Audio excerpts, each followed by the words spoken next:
parole de Cheikh Yérim Seck nee na moom ni mu gisee doole bi nga xamante ne moom la Pastef am majorité bi mu am suñu deful attention Diomaye ak Sonko fii ak ay diir mën nañu am ay ñagas-ñagas ndax Sonko dina bëgg di imposer boppam di wan Diomaye ni moom moo am doole et que li muy suggérer Diomaye mooy mu def la tout ba liggéey ci mandaawam moom Cheikh Yérim Seck.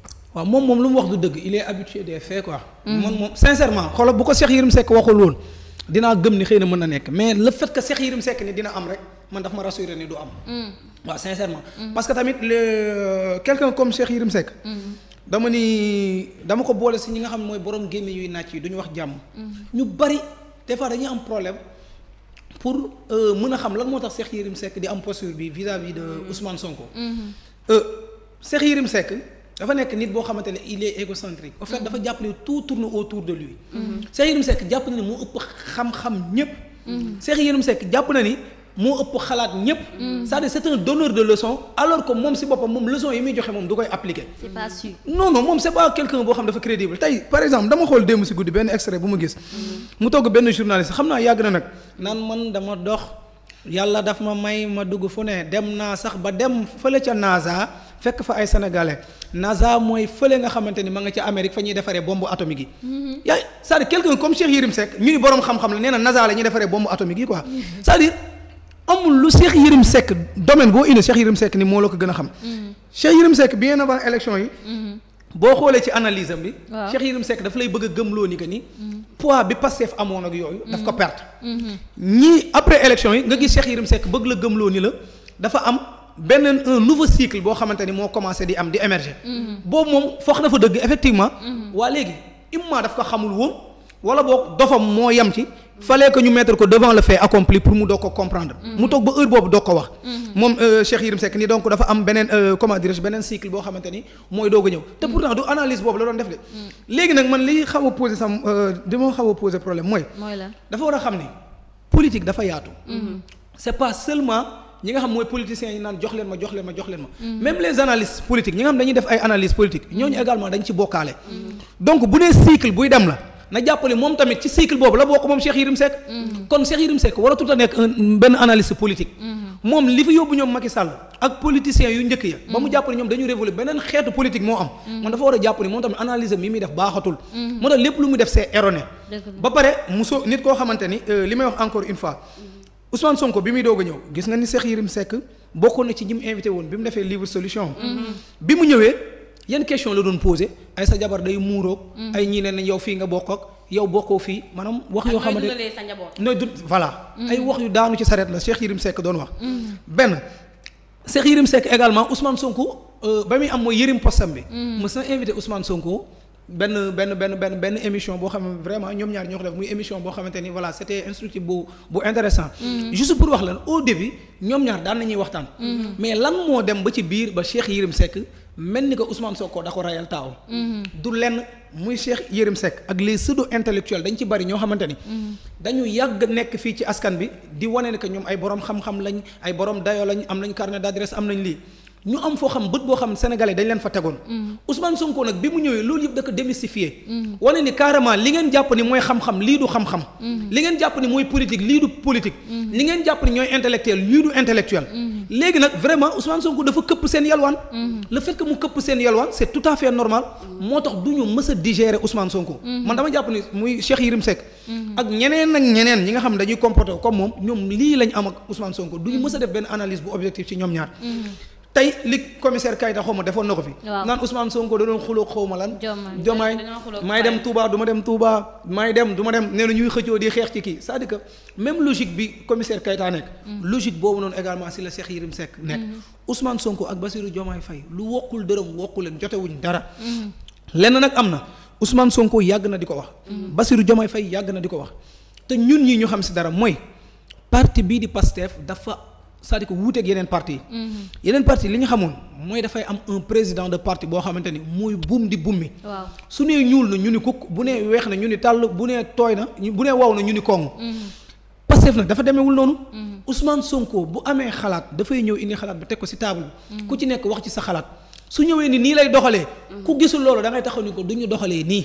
parce que parti bi li ñuy wax nag lu ñëpp bokk la ñëpp jot ci la lépp yi ñëpp la lu ne ku ne ma nga ca loolu noonu nag c'est tout à fait normal lépp sama sëriñ doon wax nag dafa ni ñaar ñoo gis ñuy ànd ñu ànd 6 mois musoo gis ñu am xëccoo xamal ni àndu naafiq la ñuy ànd parce que doomu aadama ni ko borom yàlla subhaanahu wa taala bindee dafa am benn côté rëy bu nekk ci moom boo xam day nelaw soo góorgóorloo nag di nga dem ba not ko mais dina am benn jour xëy na mën naa yëg loolu nag bu yëgee bu fekkee nag da nga nekk nit boo xamante ni doo hypocrite doo naafiq da nga koy manifester soo ko manifester nag c'est tout à fait normal këréel mën na fa am waaye lu mu am bu fekkee ay nit ñu dëggu ngeen da ngeen koy régler sur place donc Ousmane Sonko ak Bassirou Diomaye Faye c'est tout à fait normal mën nañ bañ a bokk gis-gis Ousmane Sonko ak El Malick Ndiaye mës nañ bañ a bokk gis-gis Sadikh Top wax na ko nee na toog na période boo xamante ne mi ngi am na lu mu xëccoog Ousmane Sonko parce que bokkuñu gis-gis man mii Ousmane Sonko day def dara kii xam na si dara ma toog ma ni man lii d'accord ma si ànduma si keneen ak keneen di def noonu donc ñun ay nit lañ léegi nag loolu c'est tout à fait normal mais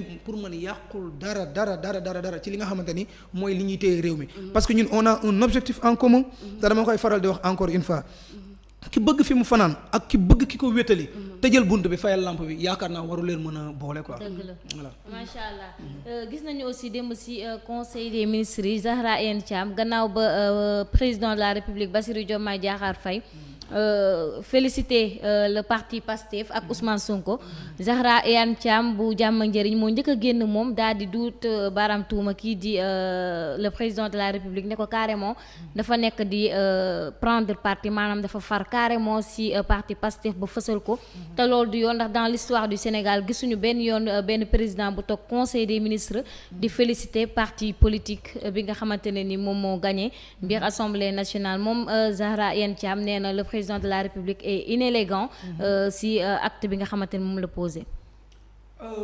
C'est-à-dire man problème bi ma xaw a am daal mooy man des fois ñii xaw ma dañoo amnésique. je sais pas man j'ai du mal à les comprendre sincèrement. Tey président Macky Sall. bon waxaguma ni kii li mu def baaxul de wala baax na c'est-à-dire admettons ko li mu def peut-être moom ni mu ko qualifié mu am. ni c'est inélégant. Zahra Iyane Thiam ba président Macky Sall. doon wax ni yéen ñi ma jox poste fii nii ku ci gañewul sa localité dama la fiy jëlee. fan la nekkoon.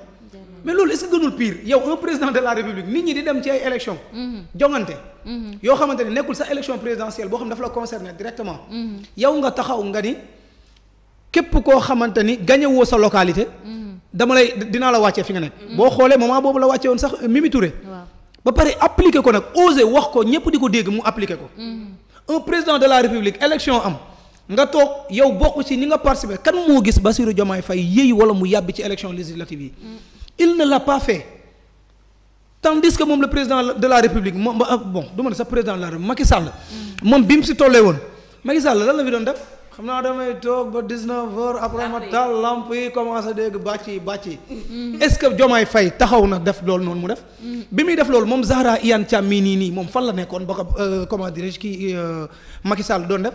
c'est-à-dire dafa nekk tant d'éléments tant de trucs yoo xamante ne yow tu te poses des questions ñii est-ce que réellement wér nañ. beneen bi boobu mooy cadre bu fekkoon li muy wax dëgg la donte du dëgg ay waxin kasaw la.